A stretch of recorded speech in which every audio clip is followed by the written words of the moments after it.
Hi, welcome to Five Women in a Zoom Room. It doesn't work out quite as well via electronic delay, but we're all here. We are celebrating New York Comic Con, and you couldn't keep us down. You couldn't keep the five women, or the four, the seven, or the 10, or 100, or 1,000,000 women. I am speaking. I'm speaking. Yes, ma'am. Yes, we are speaking. So, we're back. This is our occasional podcast and now transferred to a Zoomcast. It's New York Comic Con week. I am Heidi Macdonald, the editor-in-chief of The Beat at comicsbeat.com, the news blog of comics culture. And let's see, Johanna? Hi, I'm Johanna Draper Carlson of comicsworthreading.com and mangaworthreading.com. I am Brigid Alverson. I'm the editor of the Good Comics for Kids blog at School Library Journal, and I write about comics and manga for Publishers Weekly, ICV2, and SLJ, and The Beat. Now The Beat, yes. Now The Beat. I'm Deb Aoki. I write about manga for Publishers Weekly and once in a while for Anime News Network, though I haven't in a while. Sorry. And I'm Erica Friedman, and I'm the editor-in-chief of Okazu, the world's oldest and most comprehensive blog about Yuri manga, anime, and related media.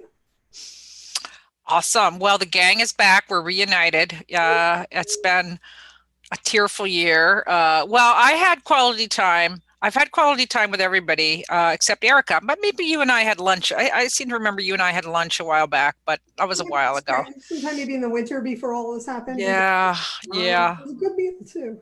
Yeah, it was. It was a good meeting. But so Erica, what have you been up to though? You're also streaming and editing and videoing and.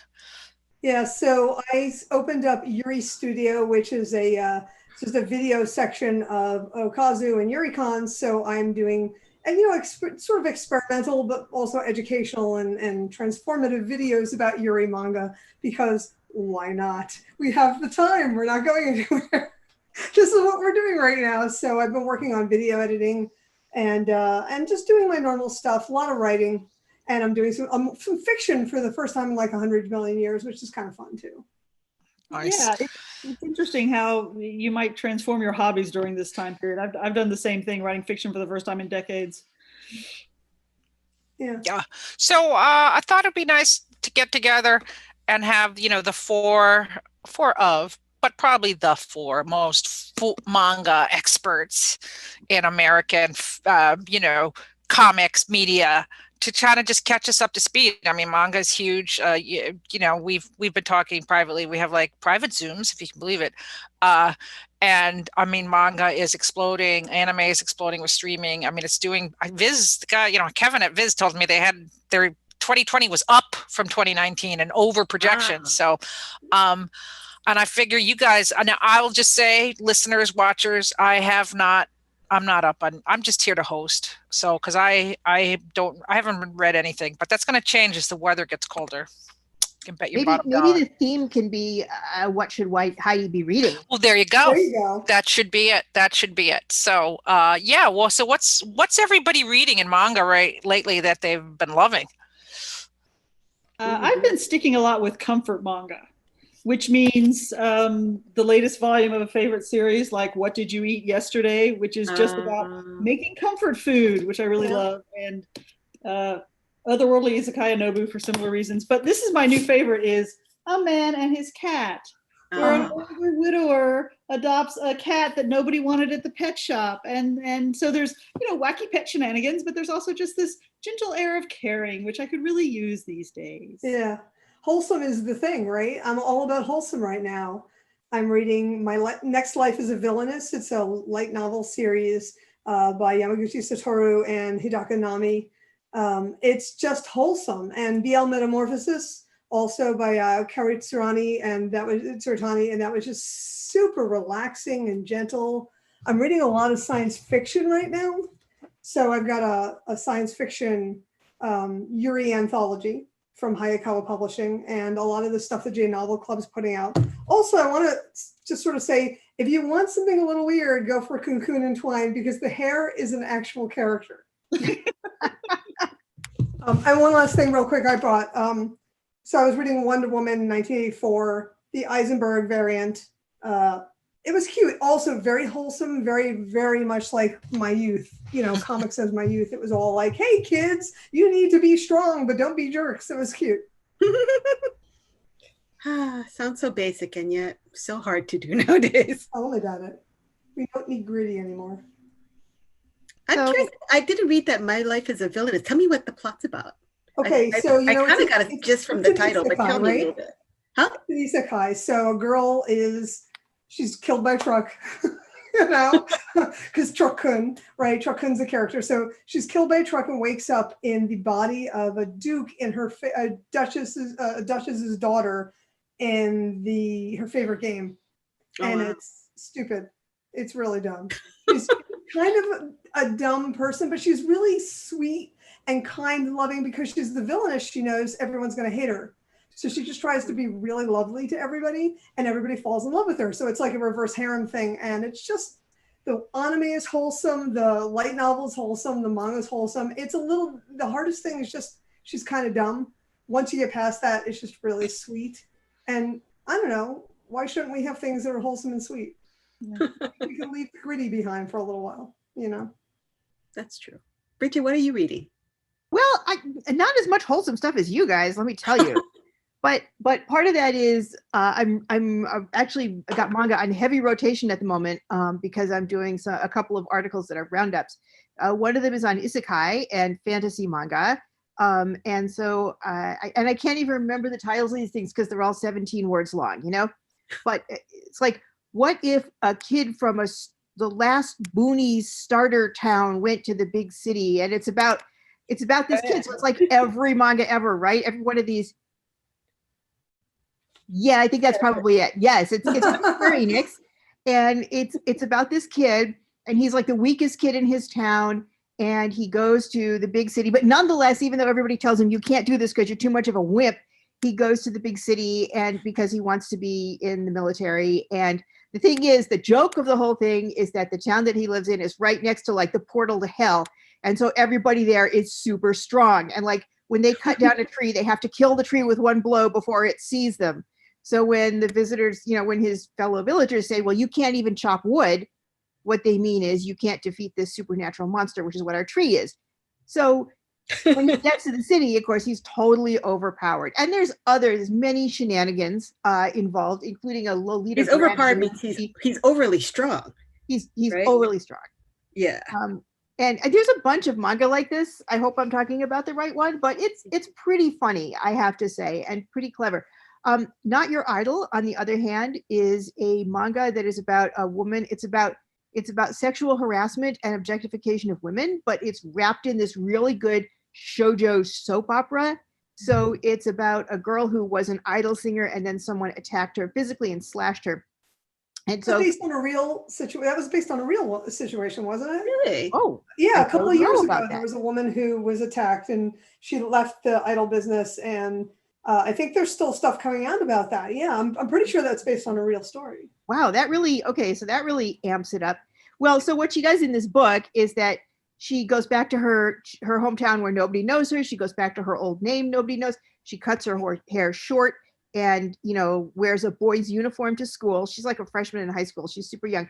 And, and so part of the plot is that she now wants to reject girlish things because of this, but there's a lot of talk about sexual harassment, just like the way that kids talk, like, chat. So that's going on.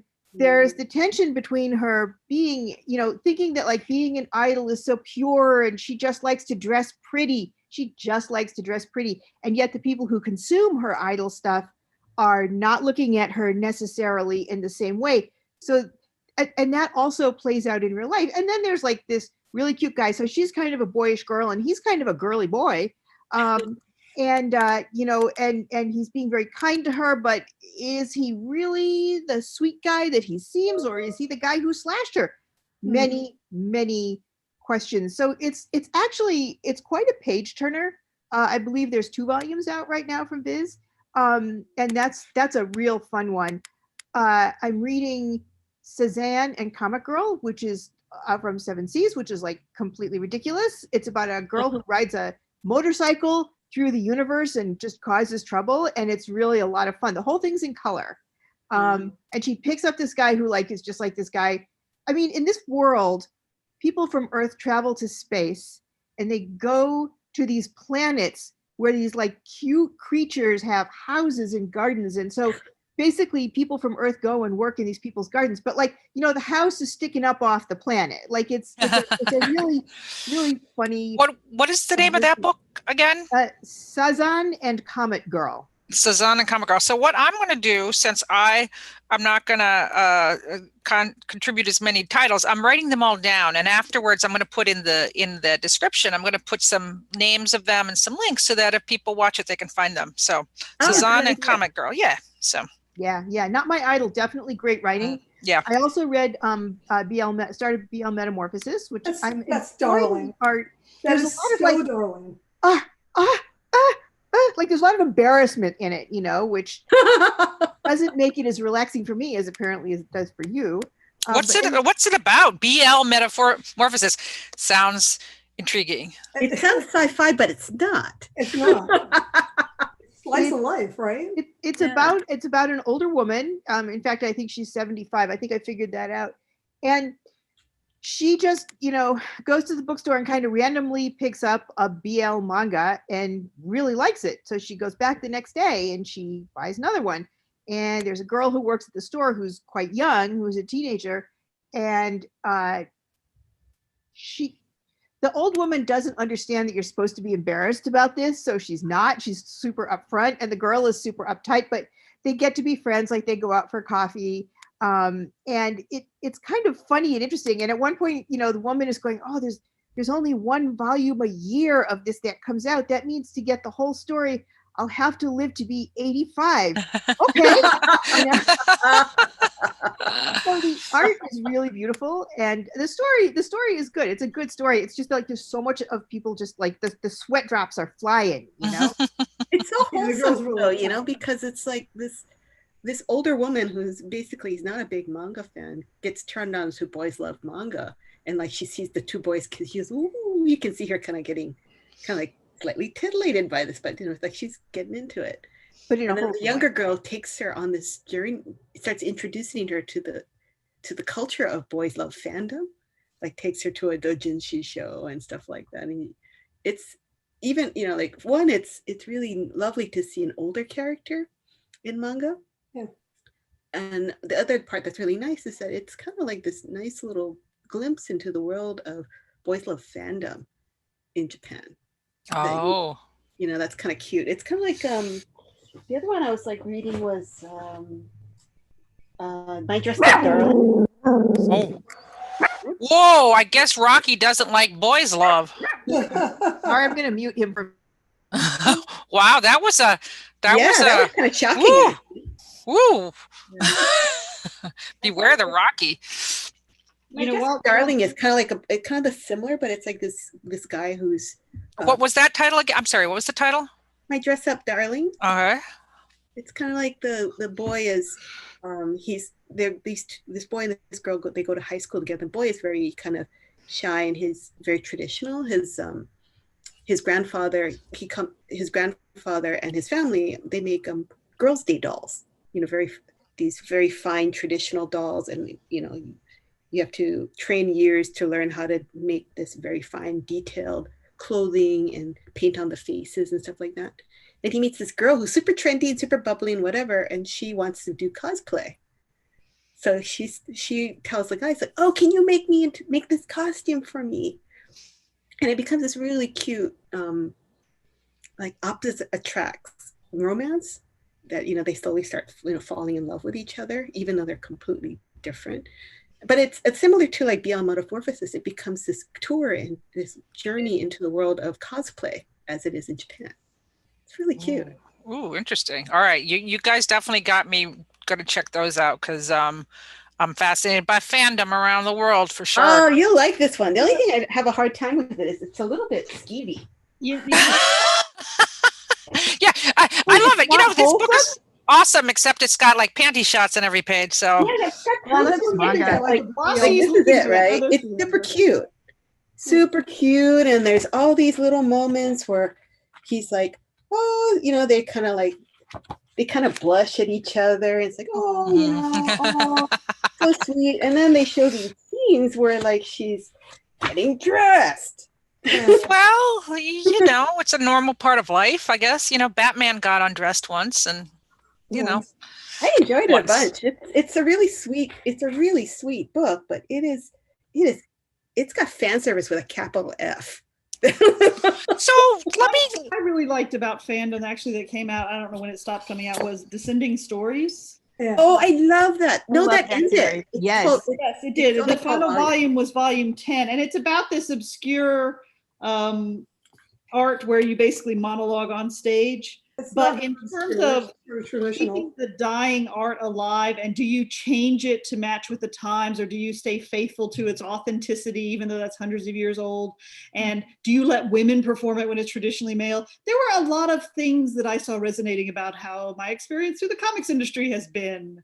And there's one guy who's a critic who tried to do it, but he couldn't. So he devoted himself to sort of like talking about the great ones so he could spread the word in another way. And there's a lot of really interesting stuff in there. And it's also very thoughtful and an older character. The main character, you flash back to how he got into the art and how he became like the last living main practitioner of the art. And then he dies. Okay. I would love that. I would love the anime. It's just exquisite. I would It's love really for- good. Yeah. Is it on Netflix? Because I think it's one of those anime that I think should be on Netflix and reach mainstream audiences, because it really reads and feels like a slice of life Japanese movie, kind of like your Ozu movies. very very thoughtful and human drama. It's not like what people think of anime, you know, as being, you know, very action packed and stuff like that. But there's a lot of human and adult drama in there that's, I think, beautifully rendered. Well, the other There's thing been this interesting kind of like thing where things get ported over to Netflix and then enjoy a second life. Yeah, right. Oh yeah, best well thing that's about this is it's about performance. So It's you know, on- while I think the creator does a good job of depicting it on the page, I haven't seen the anime, but I think that's probably the you one that I would must. enjoy because It's on Crunchyroll. It's Oh, there we really lovely because like because it's kind of like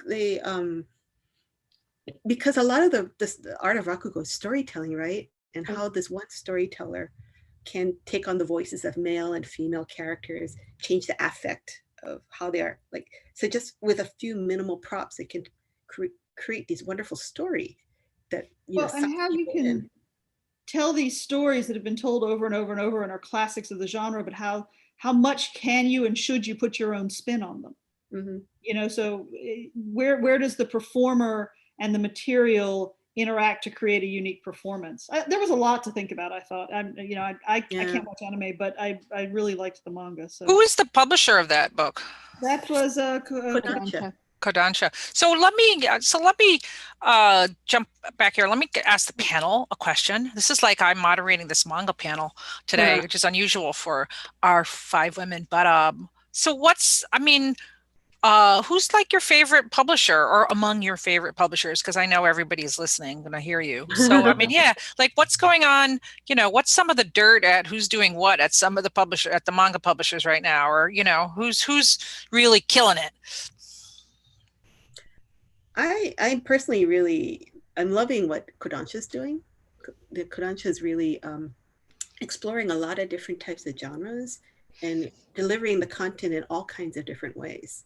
Like, you know, I think if there's a digital comics or book publisher out there, Kodansha signed up for them. Everything's available worldwide. The stuff that they even think is won't find a huge audience, they're publishing digitally, like Ace of Diamond or Giant Killing, which is two very long running sports manga that I really love, that had very little chance of being successful in print, has been coming out digitally. There's a lot of nice variety. I've been reading Smile Down the Runway, which is a shonen manga about a high school boy getting into fashion industry. And then you know, Kodansha is part of Vertical, and Vertical has its own style of books that come out. And it just seems like every time there's something new and interesting coming out, Kodansha's doing it. But, I will say that all of the publishers have been stepping up quite a bit, right? I mean, Viz is doing some really interesting stuff. The Cats of the Louvre, I mean, that's just gorgeous. It's hardcover. Yeah. Whoa. They're publishing more Junji Ito than ever. Well, Junji Ito is, I know I'm interrupting, but Junji Ito is like a best-selling author here in the United States now. Like, I love it. Yeah, I mean, he's huge. Like, Yeah. he has this huge following, and I don't know if I don't think it's based on anime. I think it's based on the books, right? It is Actually, partly the anime adaptation is terrible. but I think it going on Netflix was the first thing that kind of got people aware of it, because he really came onto, and Junji Ito's been around forever, but it seems like he really came onto the charts when that anime came along. And what was the anime? Which anime? It was called like Junji Ito, Master of Horror or something. Oh, it was like essentially an Alfred anthology Hitchcock. of, like Korean stories, I think. I would say like Uzumaki has been like a bestseller for years. Uzumaki is in the top 20 every single month. Yeah. Well, I mean, he's a great. I would say like for everyone who says, oh, if you're new to comics, read Watchmen. I say if you're new to comics, go read Uzumaki. Yeah. You can't do Well, horror. you don't mind some horror. Yeah. Yeah, but I'm just saying, like, it transcends, what people think comics is, and you can read it in one volume, and it's super engaging. Yeah, and it's well, I mean, that manga I have read, and it's engaging, it's terrifying, it's beautiful, it's deep. Yeah, I mean, it's a masterpiece. It's an absolute masterpiece. I'm sad though, because I'm sad about a lot of things, but he was going to be a guest of honor at San Diego this year, and also at New York Comic-Con. I mean, a bunch of us got to meet him at TCAF last year, which is, a thrill. But he was really, he was kind of all in on coming to Comic-Con's United States. I mean, he was really open to a bunch around the world. Yeah. Which is kind of amazing, that he had like this big anniversary art show. So there's a beautiful art book, which Viz also published, but he's been making manga for many years. But when I've seen him in panel discussions, I saw him at, Crunchyroll Expo and at TCAF. He's so delightfully down to earth. So sweet. And so funny. He has a really dry sense of humor. And just such a good sport. Like at the Crunchyroll Expo, they did a panel about Junji Ito and his cats. And he wore cat ears. And he took photos like making cat paws. And he was just an incredibly good sport. Yeah. Yeah. You don't often see with people who are that good at what they do. Just affable and down to earth and funny and humble. And it's like, you just gotta fall in love with him. You think, man, he's the cool, creepy uncle. Yeah. He's one of a hero that holds up to scrutiny so far. Hey, so Erica, what about you? Who are you? Anybody who you think is really doing some great stuff these days, or? Well, I'm pretty much in 7C's pockets constantly. They're doing amazing work in LGBTQ stuff, and not just Yuri or BL. They're actually putting out a lot of really good queer stories. And they're doing tremendous work in the translation. I mean, there's a lot of real sensitivity. I know that just generally everything, their quality is so high. When I was starting to do reviews of English language comics, there was this thing that every critic said about how, manga fans want things to be literal. And I kept saying, no. What manga fans want is an authentic reading experience. We want to magically pick up a book and feel like suddenly we're reading Japanese without ever trying. And 7Cs does that over and over endlessly. They just nail the translation. They nail the feel. They're doing really good design work. They're just really, I think they're just hitting the mark over and over and over. And there was a time back in the day when I'd say, well, this is really good, but the technicals are kind of shitty. When I get books these days, and Yen Press also, I'd like to say, when I get the technicals these days, I don't have to do a little thing about, well, this is okay, but that's not okay, and you're a little moire and stuff like that. You don't get that anymore. It's like the quality of the work from all the publishers, Viz and Kodansha, they're just so high that I can, as a reviewer, just talk about the comic, and I don't have to talk about the translation, or I'm talking about the lettering. Sarah Lindsley just did a thing for Viz, where she did the new 20th anniversary Utena 20th anniversary manga, and she hand did the sound effects so they matched the way the sound effects look in the original Japanese. And I thought, now that's above and beyond. And I was so impressed. Following a lot of the letterers and who are working, letterers and translators. Translators I've been following, manga translators I've been following for because they have some great commentary about some behind the scenes notes and things that you don't know about. But the letterers lately have really been coming into like Brandon and like Phil Christie, and like I think like they show their process and they show the thought that goes in what did, and I think that's really nice because it makes you appreciate what they do. I mean, like you said, when you're seeing that what went into it made you appreciate it more, right? Absolutely. And they've got a position that there was a big kerfuffle over the summer where they felt like they're not getting the credit they deserve. And to some extent, right away, back in the day, way long ago, I was berating when Seven Seas first came out. I actually was berating them for not crediting everybody. They credit every single person who works on a book now. And I think that's the way it ought to be. Because when you're working for spec, which a lot of these, or you're working for basic rates, a lot of these, the letterers and the proofreaders and the copy editors, those people aren't getting a lot of credit. They're not the big names. So when you get nobody knows who did whatever, and then you go to put it on your resume, it's like, sure you did.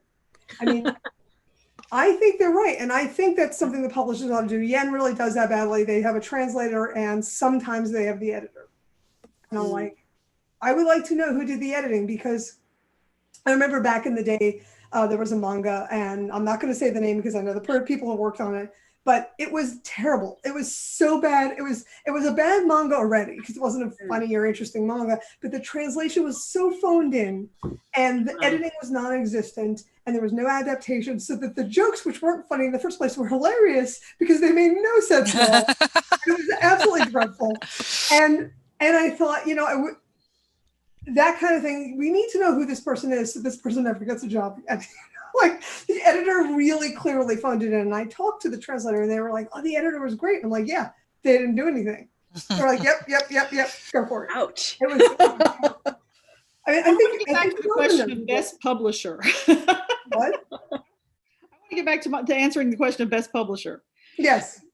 Because I don't have a favorite publisher. I went to pull 6 titles when Heidi said, go get samples of what you want to read. So I went running through to find the various stacks, and each one of them is from a different publisher of my 6 favorites right now. There you go. I think that's really something to applaud. That's exactly it. There are publishers that are putting out, I love this title. It is one of my top favorites. I don't want to read the rest of their line. That's good. That's diversity. That means they're not selling to the same audience over and over.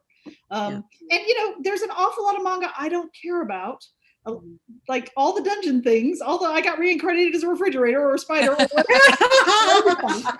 That's fine. There are clearly people out there who like them. So good for them. I will stick with what I like. But the fact that we're seeing more spread that way, I think is very important for the market overall. Fully agree. Yeah, I want to read Blue Giant.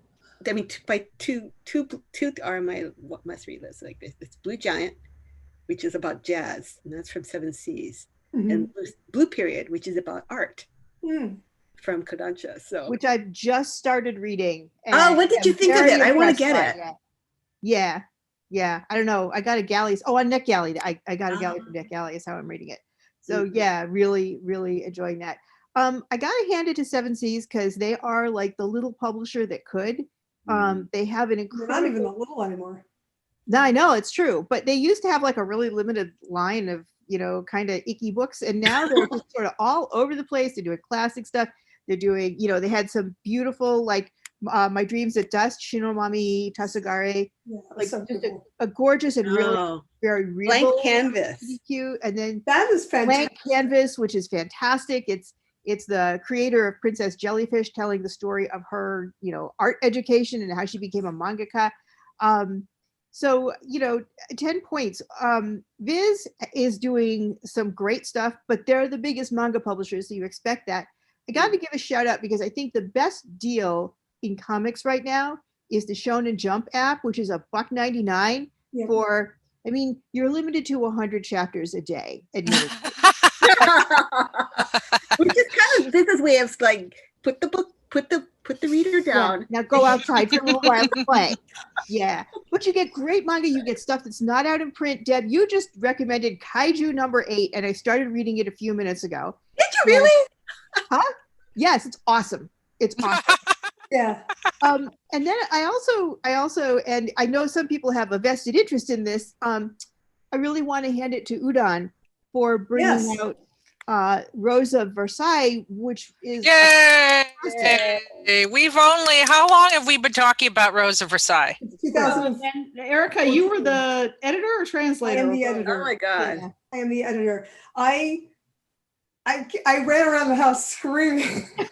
Screaming. Like, I gotta go grab my copy because you guys see how. Oh, wait. How about, hold on. I'm going to go get my copy too. But you just keep talking, Erica. So I want to shout out to both the translators on that one. So Mari Morimoto did the translation of the first volume or two, and then it switched over to Jocelyn Allen, and then Mari took it up again. And I want to say they both really just did such a spectacular job. I felt like they nailed the feel of the. I mean, it's so gorgeous, isn't it? It's so beautiful. gorgeous. It's And beautiful. the color. Udon did such a freaking amazing. Eric did such an amazing job getting all the color pictures and the gloss and the cover design. The cover design is spectacular. Deb, we remember a couple of teacaps ago, we were all sitting around a room. I think a bunch of us, and John, you were there, and maybe Bridget, when Eric brought the pictures of the cover designs and how the colors change and the roses change. Holy crap! What an The honor! amount of thought they put into that, because it starts So with much the white thought. cover, and as the story progresses and gets darker, the covers get darker. And the roses, they start as buds and then they bloom and then they start to die. Yeah. Oh, I'm so over the moon about being part of that. I can't even express, and I just want to shout out every single person who worked on that did an amazing job. So yeah. just in case, in case we have somebody who watches this and doesn't know what Rose of Versailles is, can give us a little idea of why it's so important and why this is so amazing that it came back in a really great edition. So the name that everybody knows of in manga is Tezuka, right? Tezuka Osamu, and everybody knows him as the god of manga. If there is a goddess of manga, it's Ryoko Ikeda. And she did these amazing classic stories that are just so completely timeless. This story takes place when Marie Antoinette comes to Versailles, and all of the upheavals in both the court and the town and the country of France, and all of the things leading into the French Revolution. And to say that it's really, really timely is an understatement, because it's actually kind of creepy as I was working on it. When you watch Rose of Versailles, the anime, or you read the book, you end up keeping Wikipedia open because you're like, everything is so accurate, except for the characters we're looking at, the main characters. Everybody else is real. So you spend the entire time going, okay. And I took hours getting all the names right with all the accents, like making sure everything was exactly accurate. And it's so emotional. It's extremely soapy, but it's so relevant in terms of economics and government. It's creepily relevant right now, where you have an oligarchy just completely ignoring what the people are saying, and all the things that happened up to the dawn of the French Revolution, and then sort of afterwards. And then there's some side stories which are hilarious and totally unrelated and goofy. Yeah, but it is just, it's a classic manga. And I was going to see if I could find, I actually have the first edition that came out. I think it's in French though, like non-Japanese version of Rose of Versailles that I got way back in the day. So yes, Kato Sensei actually got the French Medal of Honor for this some years ago. It was that influential in France. Well, thank you, Erica. Thank you. I'm so glad. I'm so excited. So excited. So that are like coming out now that are that you would think would never get a chance to come out before, right? I mean, like similarly. What is that called? Po Clan. By Moto Hagio, yeah. Moto Hagio, yes. Of manga, like female creator. I mean, this is about a pair of siblings who were turned into vampires when they were quite young. And it predates Interview with a Vampire by several years. And it's really the seminal BL manga, isn't it? It's not really BL. One of the Winded Trees is really the seminal one. But it's like it's a vampire manga, and it was one of the best-selling manga that in like when it first came out. Like it just sold like gangbusters in Japan in the 70s. It's so rich. It's so very. And the visual storytelling is just outstanding. Well, she's a great. Moto Hagio is another like of the great cartoonists. That's from Fantagraphics, though, correct? Yes. Yeah, they've been reprinting her stuff for a while, which is very, very laudable. Volume and Rachel Thorne does the translation. She does great work. But that's the important thing too, is that if you want to talk about something like this, being able to have access to the historical important works, whether or not you agree with the idea of a canon or not, it's really essential to have these foundational works available if people want to study the subject. Right, and there are things that were just so influential to be able to have them available in English, so you could say whether or not you like it is irrelevant. You should look at it to understand how shoujo storytelling evolves in terms of, say, Rosa Versailles and all of Ikeda Sensei's work. She did stuff that we're still doing. And I think that's important.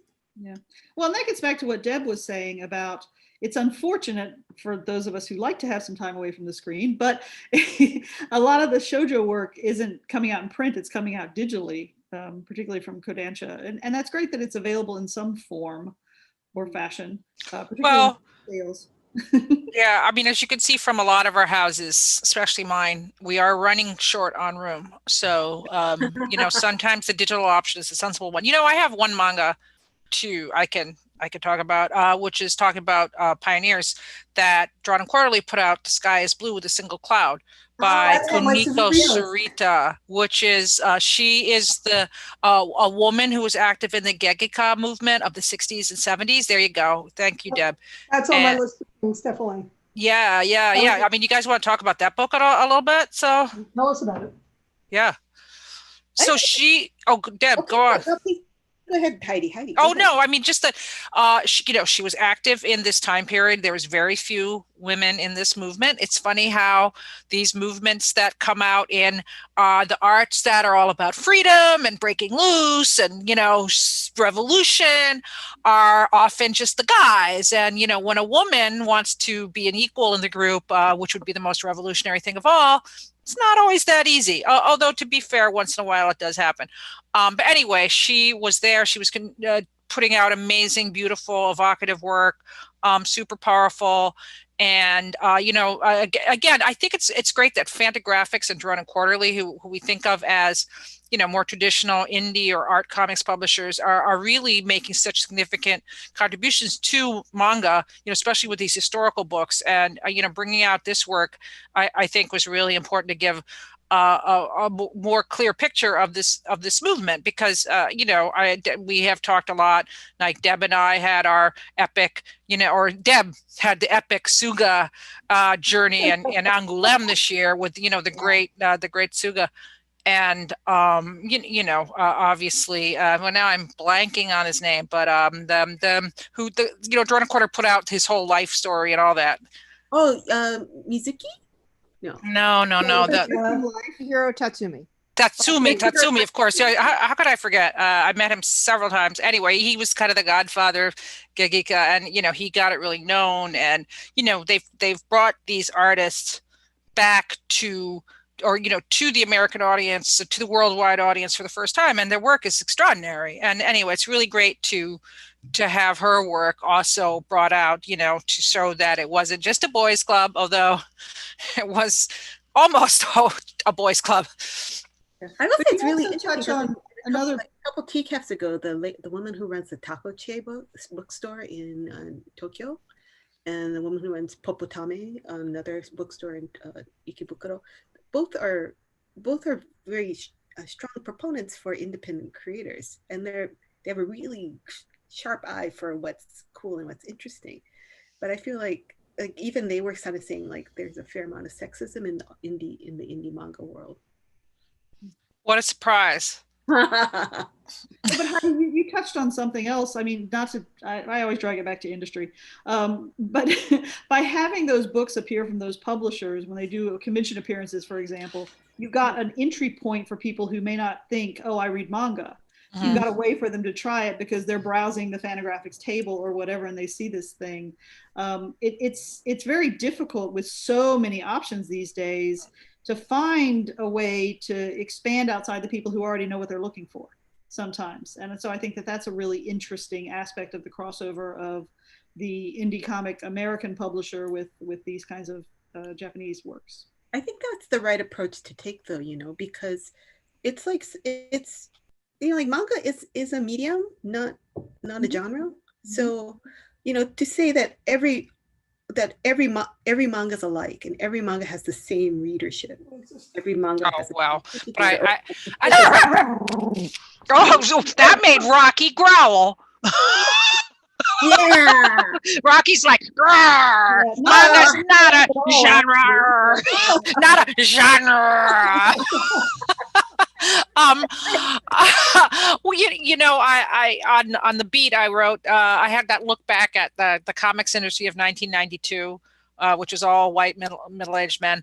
And they did not have, it was this conference. They didn't have anybody representing the manga world at this conference. Now, Viz was around then, and I will say, props to Mike Richardson at Dark Horse. He has been publishing manga for a long time. I think he was probably tricked into doing manga, maybe by Frank Miller, who loved Lone Wolf and Cub. But regardless, they've been publishing manga. What's that? The first manga that they published was the Godzilla manga. Yeah, that's it. He loves Godzilla too. So he was a big otaku, but props to Dark Horse because they've been publishing manga for a very long time. But it was so alien to the industry. And I think when Shonen Jump got big and, the big Sailor Moon revolution that happened with Tokyo Pop, I think obviously there was resistance among the traditional comics industry, because it was girl stuff, and just the idea that manga was all the same was really prevalent, or that, you had to have a certain way of reading it, or it wasn't. It was considered an art style instead of yes, absolutely. But I on these very similar looking approaches. But I do think, thank God, with the passage of time and with so many different artists who are just, as different as night and day, and any from Urasawa to Moto Hagio and on beyond, it's just completely different, just like Occidental comics, as I call them. But I do think that kind of misconception among readers, which is more important than publishers in some ways, I think that's just gone. I think people who are into comics now are really open to a Junji Ito, or open to just reading stuff they're interested in, and whether it's from Korea, Japan, wherever. Well, what I was kind of getting at, though, is that we've sort of, there are so many comics out there that you can easily say, I like superhero comics, or I like dungeon manga, and you can just read those. So any points where you have options for crossover, I think is a good thing. Just to sort of widen the, but then, if there are people that only want to read one type of genre and that's what they think comics are to them. Hey. Well, I was going to say, if you want to read just food manga, then the sun will never set on that empire, right? Oh, did you see they're showing the Oishimbo anime on YouTube now, subtitled? Are they? Officially. Cool. Yeah, Oishimbo is the ultimate gourmet manga. It really is. The one that, how many volumes is it up to now? Like 50 or 60 or something like that? No, 100 something. 100. Yeah. Because Vince did the 7-volume selections, right, which I adored and made me very scared to eat salmon sushi. But I would ask why. Well, there's a whole there's also a chapter in there about how you should never drink wine with sushi, and that's why sake is so much better. It's a great manga for really interesting food opinions. It's quite opinionated about. Yeah, it is very opinionated. The correct way of enjoying Japanese food. Yeah, the basic plot of it is this newspaper, for their anniversary, they're putting together like the ultimate Japanese meal. So they assign one of their reporters plus his assistants. This is like so nostalgic for the good old days of being a reporter, to just like go around Japan and eat all the good food, which he's been doing for, 20 years now. Still working on it. Sorry, boss, not quite there yet. But every time keep funding that expense account somewhere, like it's always the same shtick. that like this is the most wonderful thing ever, and he tastes it and then he goes, not quite right. Yeah. And he goes to the kitchen and he goes, aha, you need to put this fish in sewer water before you cook it or something. There's always some little thing that they haven't quite got. So, but if you forget that, like there was a period of time when this type of food as entertainment, this dissection of the perfection of food, or the food as culture, wasn't that common. I mean, before, like a Japanese, like Iron Chef kind of made that popular in America, I think. But also, we had we had all of a sudden we had tons of cable channels. So there was a food network. My God, remember when we were so underserved by streaming that when Iron Chef came on, it was like, oh my God, have you seen Iron Chef? It's like now there's so many variations of this cooking competition show, and there's so many cooking competition manga. I mean, I actually just got, now I would have to get up and run and get it, but maybe I will. I just got this book that's a YA book by a Chinese American woman, and it's about a girl who goes into a cooking competition in grade school. Yeah, I'll go. You know what? Let me go find that. But we already had Space Chef, whatever it was, from Oni, which was sort of a fantasy take on Space Battle Lunchtime. Yeah, thank you. Which just a third volume came out of, and I love that because it's not manga. It's American comics, but it's basically like an Iron Chef type cooking show set in space with like space aliens who will kill you, and none of this poor human woman is thrown into it, and like she doesn't even know what the ingredients are. That's the easy way to do a cooking manga, which is that you don't have to pay attention to how you actually make food because you just make an alien. Right. But I really like Drops of God for that because it was sort of the anti Oishimbo. The first page, practically, they say wine is not about, the perfection of terroir. It's about enjoying wine. And from that point on, even though you're learning what chateau, what year, what the terroir, what food goes with, they actually always come back to, did you enjoy it? Then it's good wine.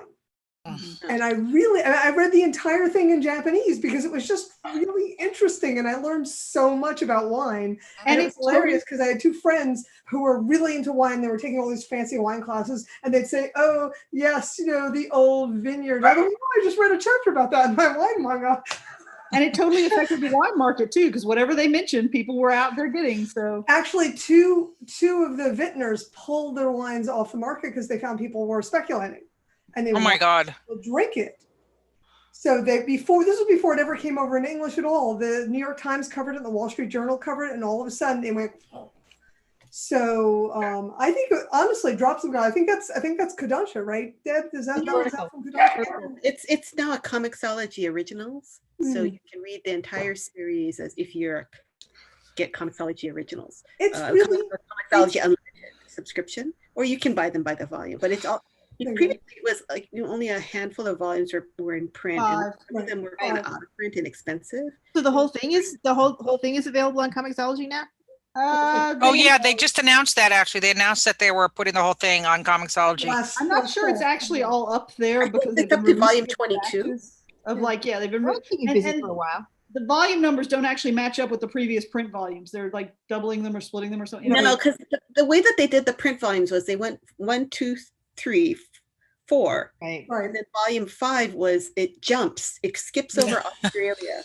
And to where they had California it goes straight to Napa Valley because at some point they figured that they needed to bring the American wines in and because it wasn't selling that well, so they thought, let's skip to the New World. And it was one of those really, I think it was for a long time, it was one of those series that ended stopped in print, and people were like, oh, what happened? And then now it's all available on digital, which is great. There's now I feel like before there was a huge long list of manga that everyone wanted to see translated and brought over, and Say Young Man, right? So like Rose of Versailles came like, oh, finally, and then it's like then Drops of God is like, oh, finish. It's like, oh, finally. It's like, so what's left? I think the only thing that's really left on the list is Fist of the North Star. Yeah, exactly. Yeah. I think it was the moment we got to Saint Young Men when they Saint Young Men. We're done. There's nothing that can't be published. We're I done. thought Hajime no Ippo, honestly. Oh, okay, right. Well, there's still all that elitist stuff that, anyway. Oh, isn't the creator of Utena going to be doing part of the metaverse as part of New York Comic Con? I don't know. I know we should have looked up. I know they do have a bunch of manga and anime programming at New York Comic Con Metaverse this year, but With the creator, it's going to be kind of cool. forgot to look it The up. only stuff I noticed on the programming was there was a lot of Amazon Prime show promo, and I missed the Doctor Who panel, which will be, replayed. So you get ready for this. So there you go. So I remembered that I actually found my copy. Now this is a galley. This is way in advance, but Measuring Up is from Harper Alley. It's by Lily Lamont and Ann Shu, and it is, it's not manga. Now the book, this is just a very rough. This is a super, I shouldn't even be showing it because it's not even out yet. But anyway, it's done in kind of American manga hybrid style. But yeah, it's about a girl who goes into a cooking competition to get money so that her grandma can visit from Taiwan. And it's a great YA book, and a nice the cooking. It's got recipes and everything. The joy of the kitchen. And the writer Lily Lamont. This is not only her first book, but it's her first graphic novel. It's her first book ever, and it's really nice. And actually, I did a panel with her for New York Comic Con called Titans of Graphic Novels, and I should look up when that is on, because all time has no meaning here during pandemic speak manner. But anyway, it was really great to talk to her and find out about that book. So That's pretty neat. Cool. yeah. Cool. So let me ask you guys though, how is if any of you follow it, and I know some of you do, how is the Japanese manga publishing industry holding up during the pandemic? And, what are the latest trends there? Are they finally letting everything go digital? And, what else is going on in Japan? Well, digital sales have surpassed print sales maybe in the past year. Yep. It's pretty recent. The pandemic, of course, doesn't hurt. Also I think the digital reading of manga was very popular in Japan thanks to the phones. They were doing it much earlier than we were, and much more in depth. And I think the same thing like with here, right, where generally speaking, the stuff that sells, and I think Alvin Liu from Kodansha referred to this, that certain genres are very successful in digital, like romance and boys love, for example. And he wasn't quite able to really pinpoint why, but those were doing very, very well. I can guess why. That Please. way nobody sees the spine of the book you're reading. And also, women often mostly have their phones on. Like, think about at least the people I know. When I think about the folks I know on Facebook, like my mom's on Facebook and my sister's on Facebook, but not my sister's husband. And my dad was never on it. And my brother-in-law is never on it. All the women are on it. They're on their phones all the time. Well, And if you have a commute or whatever, so you're sitting there flipping through. well, and if you're waiting to pick up the kids, to be stereotypical about it, or whatever, then you have something with you can read in bits and pieces as well. Heidi, your panel is on 10:40 on Saturday morning. Oh, thank you. Very good. See, this is the traditional 5 women in a hotel room. This is why we're all in one hotel room, because one doesn't know how to do something, which is usually me. I know one of the other 4 will be able to do it. So anyway, yeah, 10:40 Saturday morning. This panel, Titans of Graphic Novels. It has Lily Lamont and some other really cool people. Check my social media at Comics Ace, and I will actually. That was on my to-do list for today, but. The to-do list got so long. Oh my God. Not manga, but I've been really enjoying these a bunch. Cool. Yeah. DC really nailed it, man. Did they? Different Titans, but yes. Yeah. So what else in Japan? Okay, so we were talking about this in our non-televised chat, but what is the deal with all the long titles now? Oh, wait, I Okay. did some research on that. Okay. I did some research on it. So let me just pull up my document here. Oh boy. Okay. Now, yeah. Um, Grad school, Erica. Here we go. No. So I was talking to the king of light novels, Sean Gaffney. No. And Sean Gaffney reads every light novel in English, and it doesn't matter how good or bad. He reviews them all for Manga Blog, and he's a genius. So I was talking about it, and we both think that we can nail the source of these ridiculous titles to Ore Imo in 2008. It's Ore no Imoto ga kona ni kawaii waka ga nai, and it came over here as My Little Sister Can't Be That Cute. And we're pretty sure that about then is when all these ridiculously long titles started. And of course, what happened is once one person does it and it becomes popular, and the Ore Imo series became popular, another person does, another person does it, another person does it. And combined with the fact that around the same time you had Sword Art Online, so Sword Art was another light novel series that became really popular. It got an anime and then manga and everything else. And that's had like, I think 5 anime now or 6. And somebody's going to be in the comments going, no, you're an idiot. It's not that. But at the same time, light novels became so much a source for manga and anime that the ridiculously long light novel titles sort of oozed over as well. And I think I'm at least saying that it's Ore Imo. That's to blame. I'm going to say it's a shortcut. If you put the entire premise in the title, there is less marketing you have to do. That's right. Because you don't have to explain the title. It's just right there. I mean, it's because it's like it's how people browse online. Because you no longer go to a store, look at an interesting pretty cover art and an intriguing title and look at the back and read the description. Everything has to be explained from the title. Yeah, what is the title that if you can hold that up? It says, the greatest demon lord is reborn as a typical nobody. I've got one sitting here that says, I'm a behemoth, an S-ranked monster, but mistaken for a cat, I live as an elf girl's pet. Right. Well, you need to know. All right, my next life is a villainous, all routes lead to doom. Yeah, these really are the premise as title. It's the premise as title. And, that's it certainly caught my attention. I mean, some of them just sound so hilarious. I'm like, oh, I can't, I got to give that a read. So Do you love your mom and her 2-hit shooter attacks? Is that I'm sold. I'm sold. right? Sex Isle, right? I was kicked out of my these, and I just was just like, everyone just was more ridiculous than the next. Yeah. Like, I was reborn as a vending machine, and now I wander the world as strapped to the back of a busty elf girl. I'm only paraphrasing, but that's very close to reincarnated in a strange land, buck naked. Isn't that?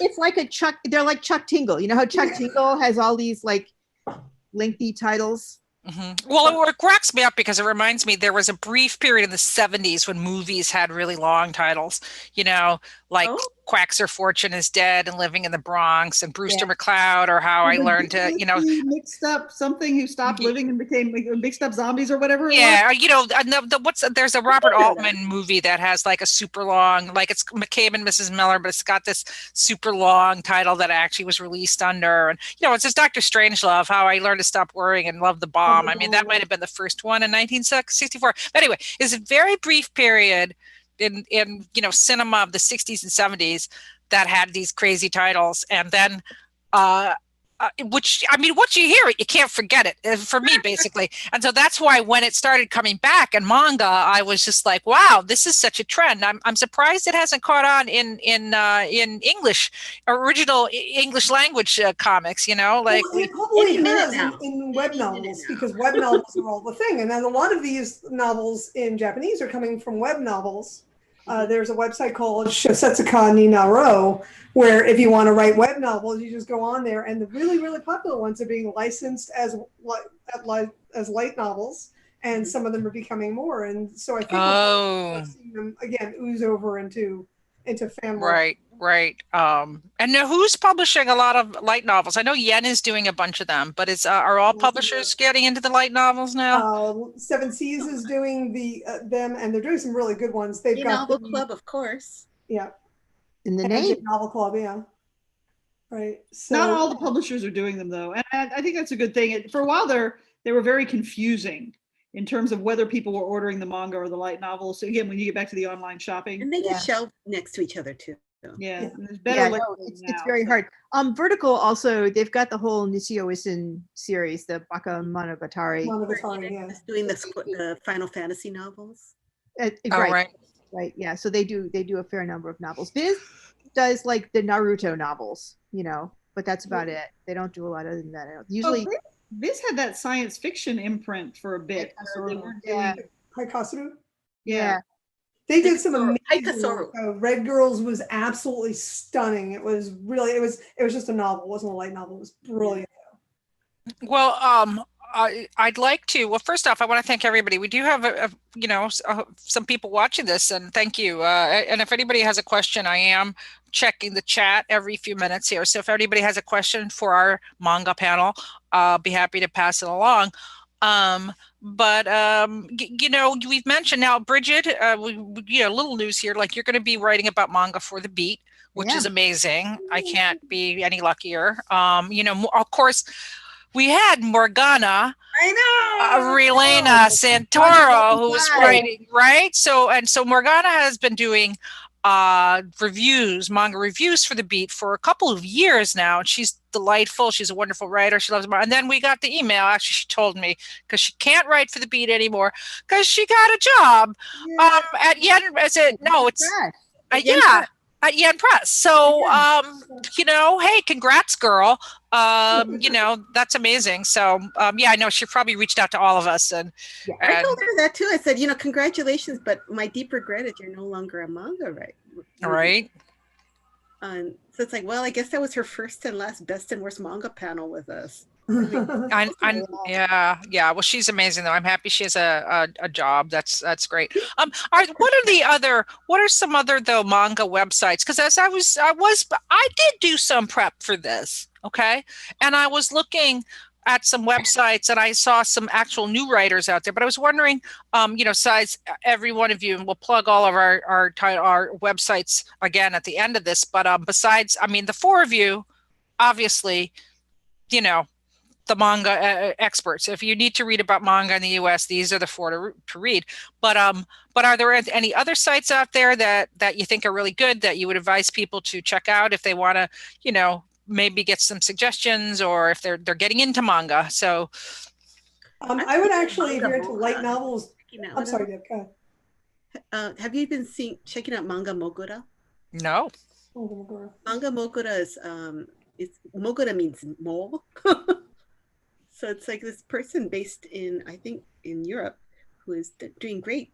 I follow the Twitter feed, and I think he also points out a lot of really interesting manga published in different European languages, as well as in English and in Japanese, and has a great kind of truffle hunting instinct on finding some interesting manga. That's Manga Motoro. Mogura. Mogura. All right. I will look these up. Anyone else? Erica, what were you going to say? I was going to say, for those people who are really interested in light novels, there's Manga Blog, Sean Gaffney's blog. No, it's Manga Blog was my blog. Sean's is a case suitable for treatment. Case suitable for treatment. But it's part of the Manga Bookshelf. Oh, Manga Bookshelf. That was it. Yes, Manga Bookshelf. So so that's still a good site, of course.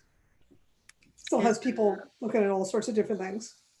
Also like the Organization of Antisocial Geniuses. I was just going to say the OASG has a lot. I mean, it's I think it's maybe more anime, but there's a lot of manga content, and it goes beyond just reviews. They also Feminist still also covers manga, right? Yes. Sorry, Feminist is another really excellent. Which site is that again? Anime Feminist. Okay. I see. I'm going to put all these in the links. You just watch. You just watch. They do some really good critical writing too.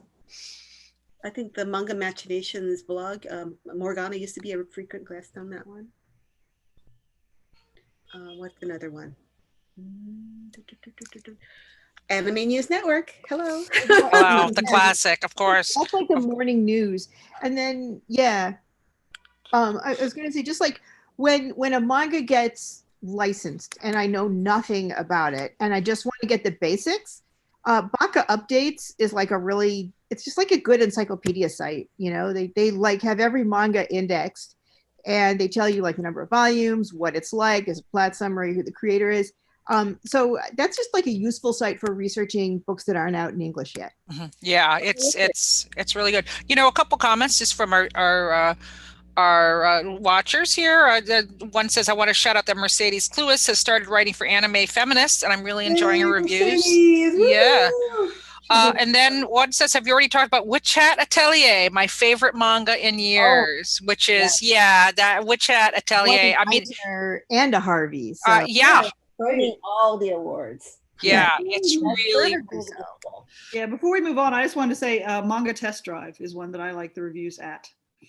Oh, okay. It took me a while to go look that up because I don't remember the names of anything these days, but yeah. And before I forget it, I found Ikuhara's panel at the Metaverse. The Utena creator, Ikuhara Kunihiko, his Metaverse panel is listed as, wait, now it's disappearing on me. I think it's on Saturday, yeah. So I think one of our questions 9:30. Yes. 9:30.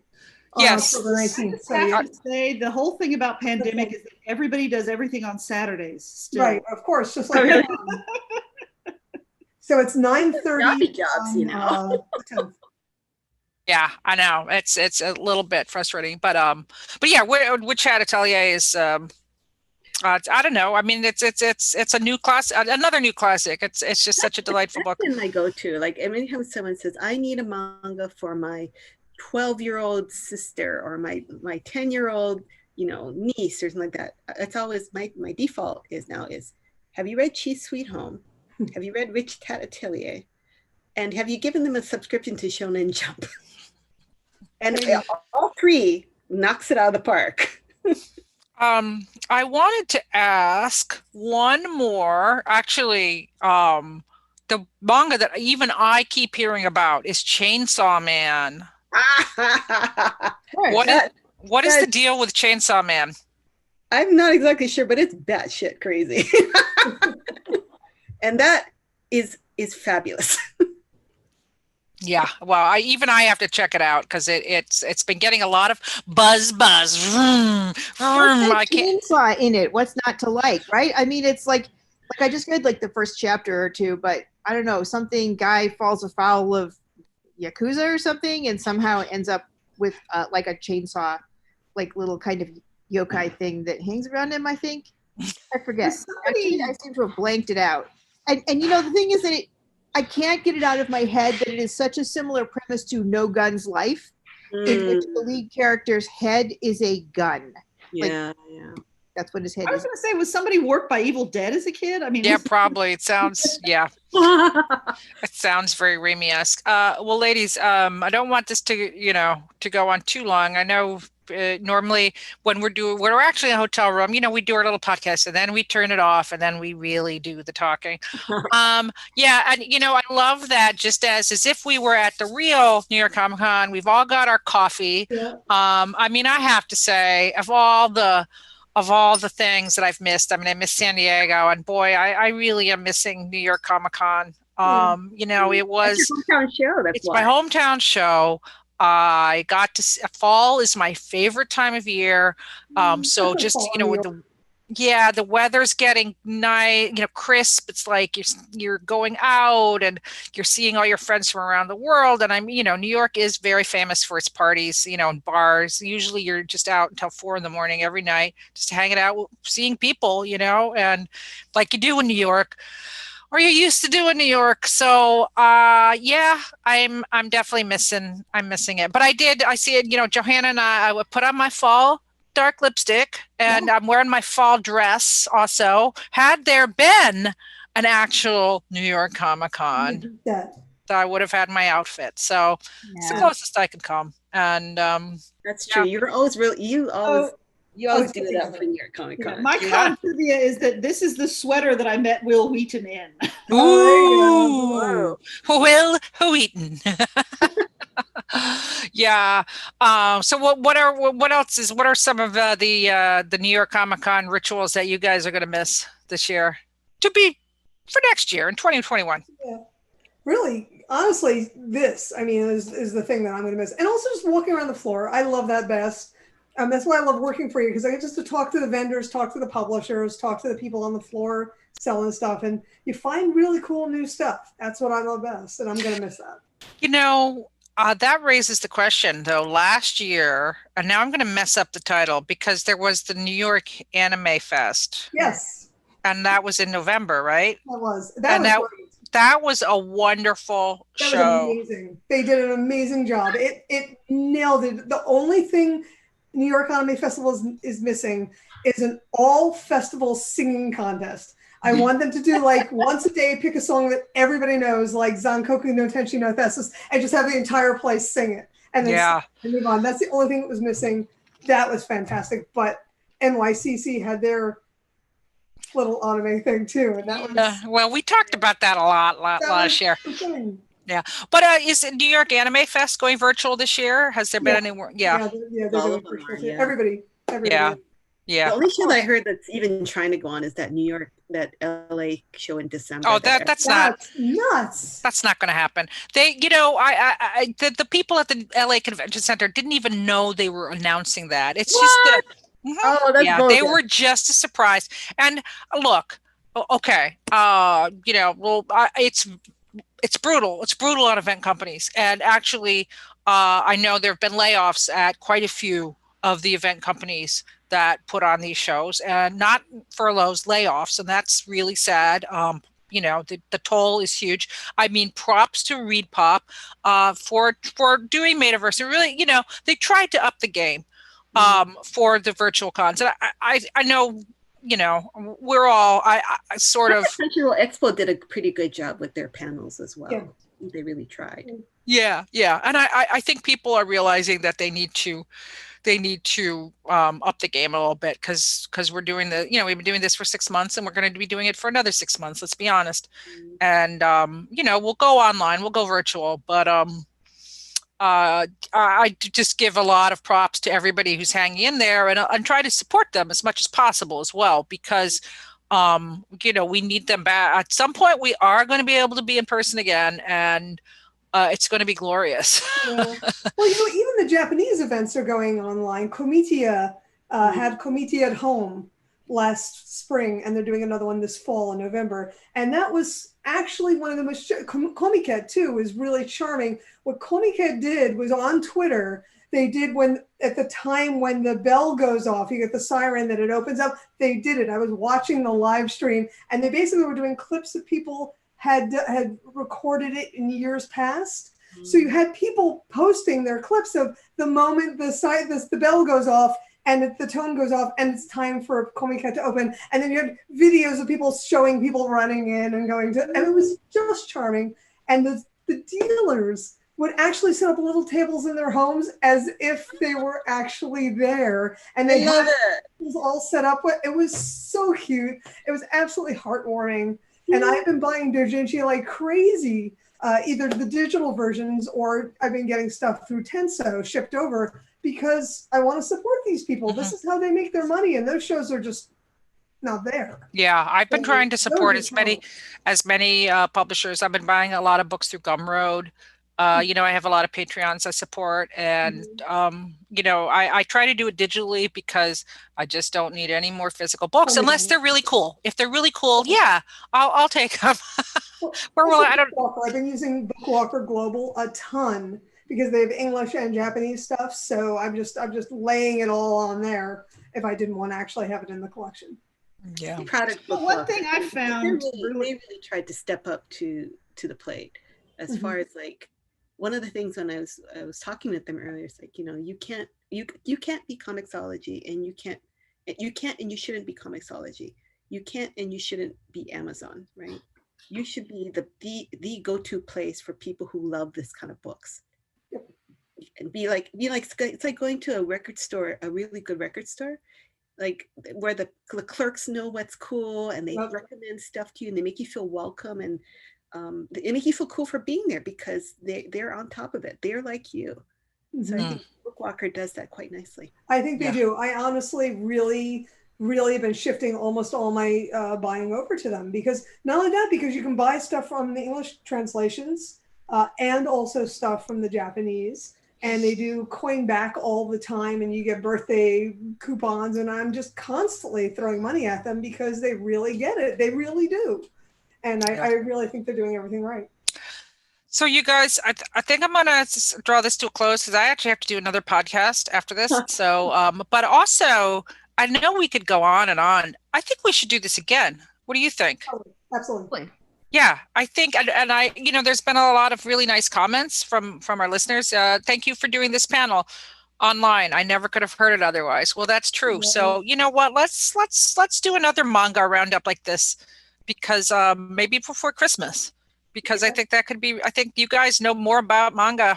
It's a lot of great information here, whether you're an expert or just learning. So once again, where can we find everybody online? Brigid? I am at Good Comics for Kids on the School Library Journal blog, and also writing for Publishers Weekly, ICV2, and the School Library Journal. And I'm on Twitter as my name, which is Brigid Alverson, Brigid. Johanna? Comicsworthreading.com, and on Twitter as Johanna DC. Erica? I'm on Twitter as Okazu Yuri, and you can find me at okazu.yuricon.com doing reviews and interviews and news reports every week. And I have my Twitter account, Deb Aoki, which unfortunately is extremely political right now. I'm very sorry. But I think all of us. Yeah, I know. I created a secret Twitter so I could just vent, but I always forget. I gotta hit you up, Heidi, to write for the beat now, because if Morgana's not gonna do it, I gotta start. I guess so. Well, Deb, did you ever do that Suga article? No, I still have to do it. I set you up. I set her up at a paying outlet too, a really great outlet. I set up that wiffle ball right on the tee for you. Anyway, but yes. I just want to troll for something real quick, because I started a Patreon, and my first subscriber wanted me to write about the difference between fanfic and pastiche. So if people have thoughts on this subject or questions on this subject, hit me up on Twitter, please, because I want to talk more about it. So. Good one. A good one. And I'm Heidi Macdonald of The Beat at comicsbeat.com. We are there every day with my wonderful staff who know way more than I do and write way more than I do, telling all about comics culture in the world. And you could find me on all social media at Comics Ace on Instagram, Twitter, Tumblr, every time there's ever social media and they send you the thing, I sign up as Comics Ace. And so the ones that I'm on Mammoth as Comics Ace. So yeah, I came and went. MySpace, Comics Ace. Yeah, I'll try. Yeah, Friendster. It's just stick with the brand. There you go. So well, until next time, we can commune in Zoom. We are 5 women in a Zoom room. It never comes out. Anyway, thank you so much, you guys. Don't forget to subscribe to the channel down below, and we'll see you next time. Bye.